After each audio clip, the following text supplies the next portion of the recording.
A pandemia é um passo sem volta na história da humanidade. Uma coisa é certa, a gente não vai voltar ao que era antes. Mas o que vai vir depois? O futuro vai ser melhor ou pior? É isso que nós vamos conversar hoje nesse Café com Bolos. E aí, tem tempo para um cafezinho? Para fazer um bom café, meu bem. A intelectual canadense Naomi Klein estuda os grandes choques da humanidade. E a conclusão dela é que esses momentos, uma guerra, uma pandemia, um ataque terrorista, o que quer que seja, abre um espaço para que aquilo que era visto como impossível, de repente, se torne possível. Seja para o bem, seja para o mal. Para um futuro mais igual, mais justo, ou para um futuro mais autoritário. Ou seja, esses são momentos de encruzilhada.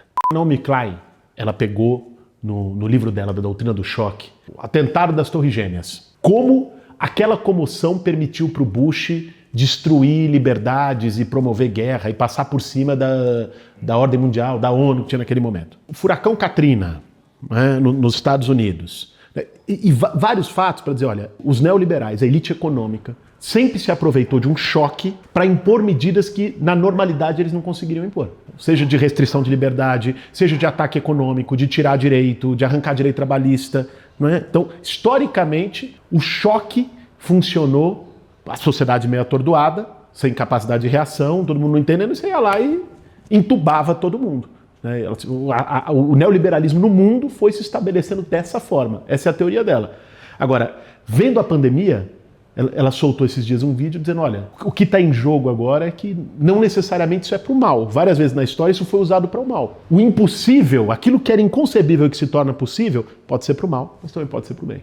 No Brasil, o presente é tenebroso. A gente é governado por um genocida. Alguém que não tem nenhuma empatia com o sofrimento das pessoas. Aqui tá difícil imaginar que as coisas podem melhorar. Difícil ver um futuro pela frente. Ainda mais quando a gente está confinado dentro de casa, se sentindo impotente, vendo o mundo desmoronar na nossa volta e a gente não pode fazer nada. O que parece é que o Brasil está caminhando inexoravelmente, a todo vapor, para o desastre. Mas se a gente olhar com atenção, a gente vai ver que tem sementes brotando. Até pouco tempo atrás, o que a gente ouvia e lia todo dia no jornal era que tem que privatizar tudo, tem que acabar com o serviço público, demitir funcionário público, que o Estado só atrapalha o Brasil e os empresários. De repente, com o coronavírus, a conversa mudou. Até os neoliberais mais fiéis descobriram que sem o Estado, a sociedade não teria a menor condição de responder o que a gente está vivendo. Sem o SUS, mais de 150 milhões de brasileiros que não têm plano de saúde estariam jogados à própria sorte. Já imaginou como a gente estaria hoje sem hospitais públicos, sem vigilância sanitária e epidemiológica?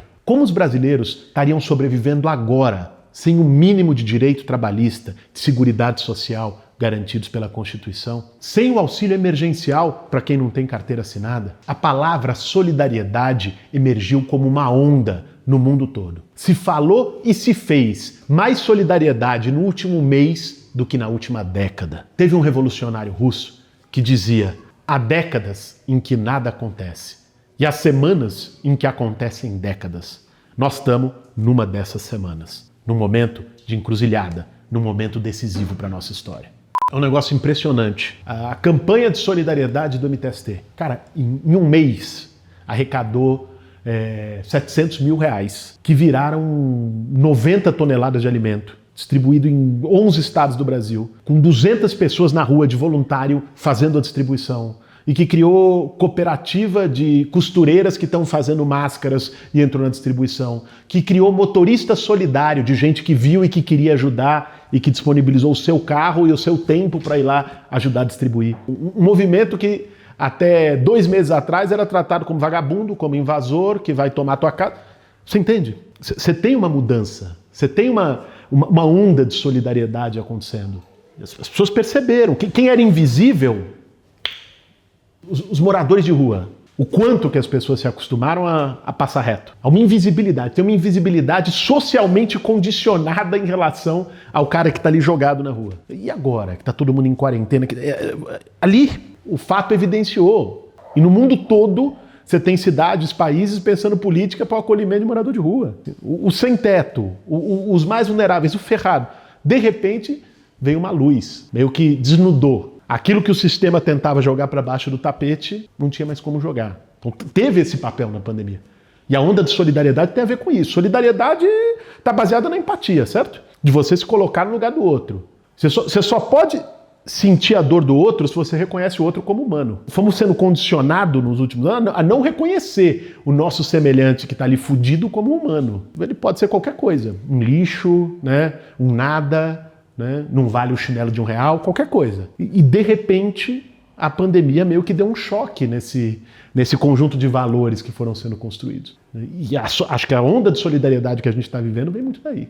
Se isso vai ficar como uma onda de caridade, ali, agora, nesse momento, e depois as pessoas vão se fechar de novo no seu egoísmo, na sua falta de empatia, no seu individualismo, ou se isso pode gerar um questionamento sobre o sistema que produz o morador de rua. Já dizia, o do Helder Câmara tem uma frase extraordinária. Quando eu dava pão aos pobres, me chamavam de santo.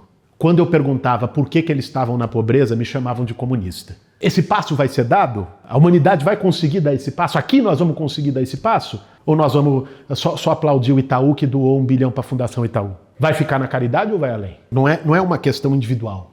Ela passa por uma questão individual. Mas se ela ficar só como uma questão individual, você não vai resolver. Tudo bem, nós estamos lá ajudando as pessoas e precisa. E quem vier falar disso, tá ajudando, é assistencialismo, não sei o que, vai a merda. E hoje eu fui lá no Capão para a campanha solidária entregar e a mulher abriu o armário dela, não tinha um ré de arroz. Então é a diferença das pessoas comerem ou não comerem. Dizer que isso não é importante é se comportar pior que um fascista. É óbvio que isso é importante para as pessoas. Isso não é suficiente, porque esse arroz que a gente levou vai acabar. E aí? Nós vamos ficar a vida toda indo lá distribuir cesta básica para ela? Não, né? Tem que ir além. O que pode mudar no sistema para que essa pessoa não precise receber uma cesta básica nossa? Esse é o debate que eu acho que a pandemia abre. Se a gente vai ter ousadia, se a gente vai ter coragem de enfrentar esse debate cara a cara, bom.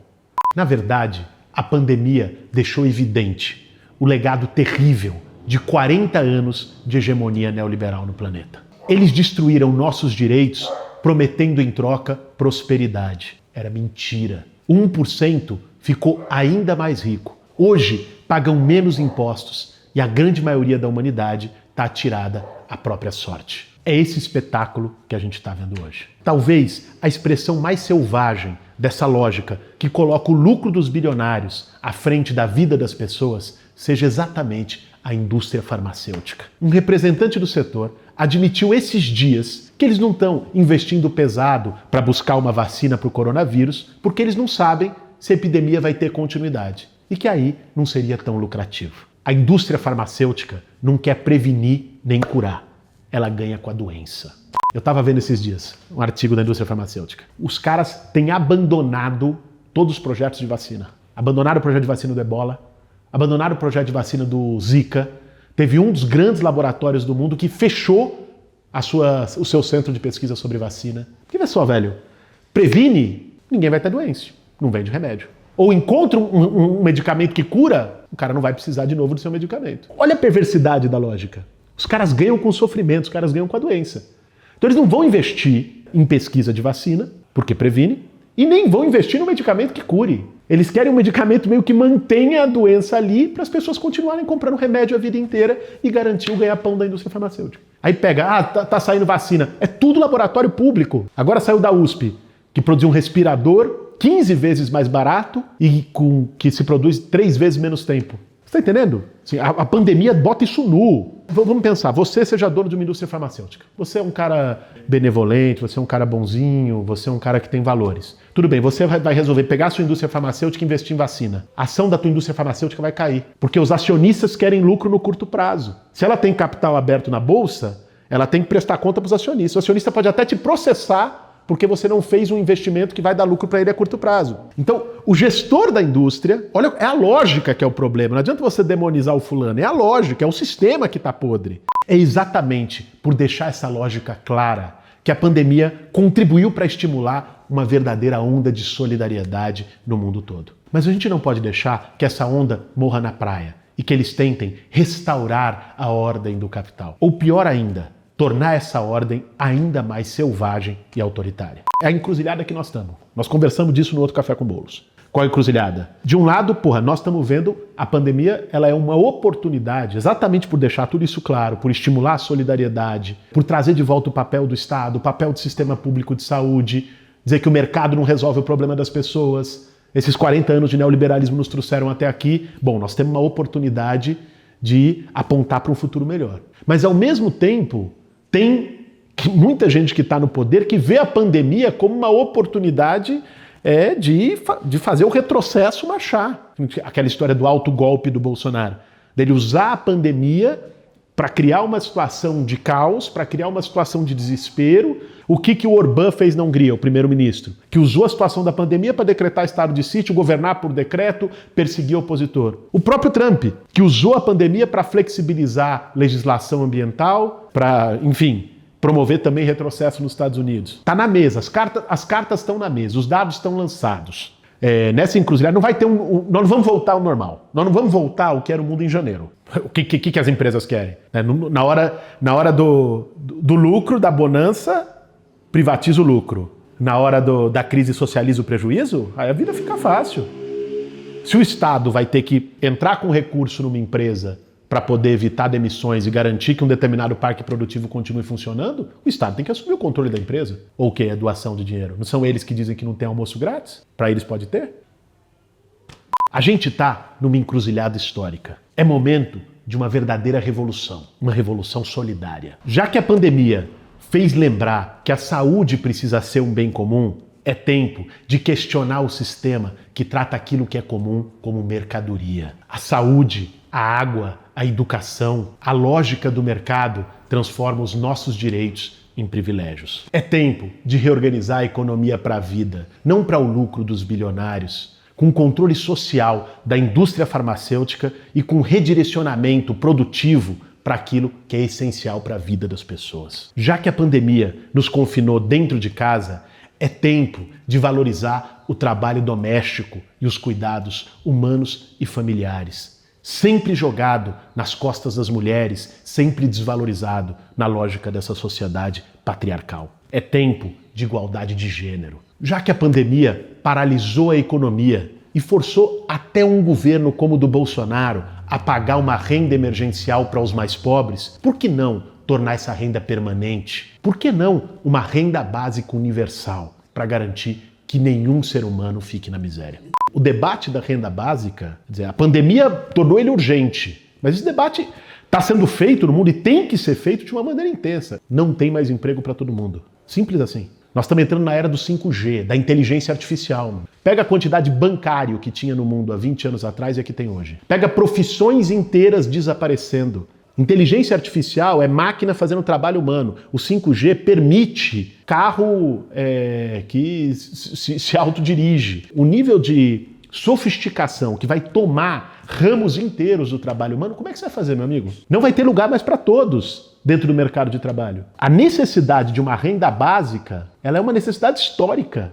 Já que a pandemia criou uma onda solidária, por que não tornar a solidariedade um princípio norteador da nossa sociedade, do Estado, com taxação de grandes fortunas e com uma política permanente de combate à desigualdade? Se a pandemia mostrou que a gente pode viver com o básico, sem nenhuma ostentação consumista, por que não, então, a gente debater um outro padrão de consumo? Um padrão que não seja baseado no produtivismo insano, na devastação do planeta, das águas, das florestas. Um padrão com energia limpa, com carbono neutro, com comida sem veneno. Por que não tornar possível um outro modelo de desenvolvimento? Um modelo em que a economia sirva as pessoas e não as pessoas sirvam a economia. Por que não ir além da ordem do capital? A vida precisa estar acima do lucro, o direito de existir acima da ganância do capitalismo, a solidariedade acima do individualismo. É hora de escolher quem a gente vai salvar,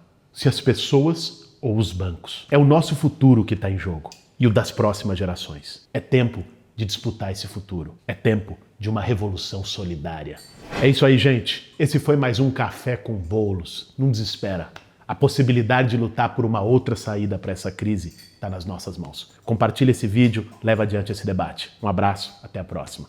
Estou acompanhado de Fidel Castro, grande liderança da Revolução Cubana, que enfrentou o Império estando a 100 quilômetros de Miami. Estou acompanhado do Dr. Sócrates, da democracia corintiana, Carlos Marighella, enfim, estou muito bem acompanhado. Para fazer um bom café, meu bem.